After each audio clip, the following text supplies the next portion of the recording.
उर्दू क़वायद में अब हम सीखेंगे इसमें ज़मीर, जिसे इंग्लिश में प्रोनाउन कहते हैं और मराठी में सर्वनाम। इसमें ज़मीर क्या कहलाता है? नाम के बदले इस्तेमाल होने वाला लफ्ज़। एक बार नाम इस्तेमाल कर दिए हमारे सेंटेंस में और उसके बाद दूसरी बार नाम का इस्तेमाल नहीं करना पड़ता है, उसके बाद वो का इस्तेमाल करना पड़ता है। जिस तरह जैसे अमरा स्कूल से आती है, फिर अमरा खाना खाती है, फिर अमरा पढ़ाई करती है। ये अमरा अमरा अमरा नाम बार बार आने की वजह से जुमला हमारा अच्छा नहीं लग रहा है, इसलिए हम एक मर्तबा अमरा नाम इस्तेमाल करके दूसरी मर्तबा वो का इस्तेमाल करेंगे। जैसे अमरा स्कूल से आती है, अमरा स्कूल से आती है। अब दूसरे सेंटेंस में क्या लिखेंगे हम? वो खाना खाती है, फिर वो पढ़ाई करती है।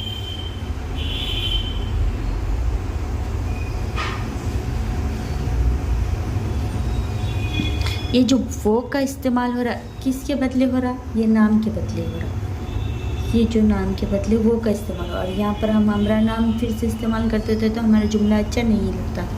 जुमले की खूबसूरती के लिए अमरा नाम के बदले वो का इस्तेमाल किया जा रहा है। ये इसमें ज़मीर कहलाएगा। ये नाम का ज़मीर है, इसमें ज़मीर कहलाएगा।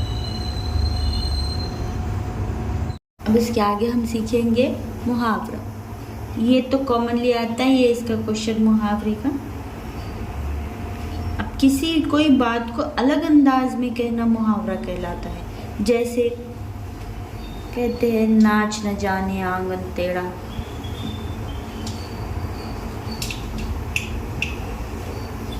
अब इसका मतलब क्या है?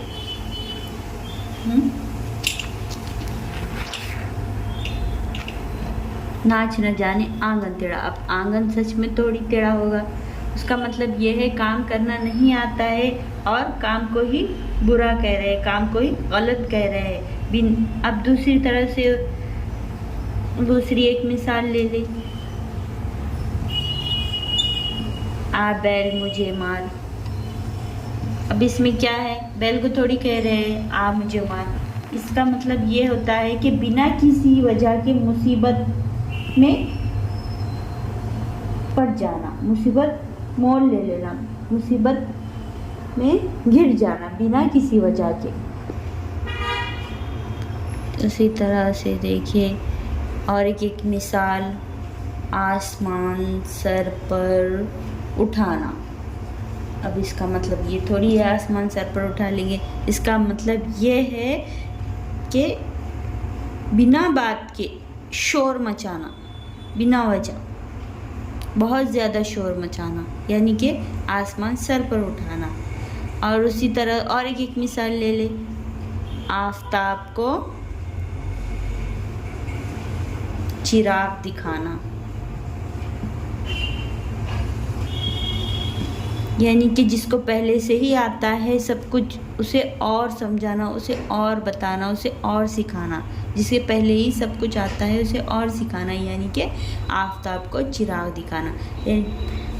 कोई बात को अलग अंदाज में कहना उसे मुहावरा कहते हैं, या फिर बहुत बड़ी बात को छोटे छोटे लफ्ज़ों में कहना उसे मुहावरा कहते हैं। अब उर्दू क़वायद में हम सीखेंगे इसमें सिफत।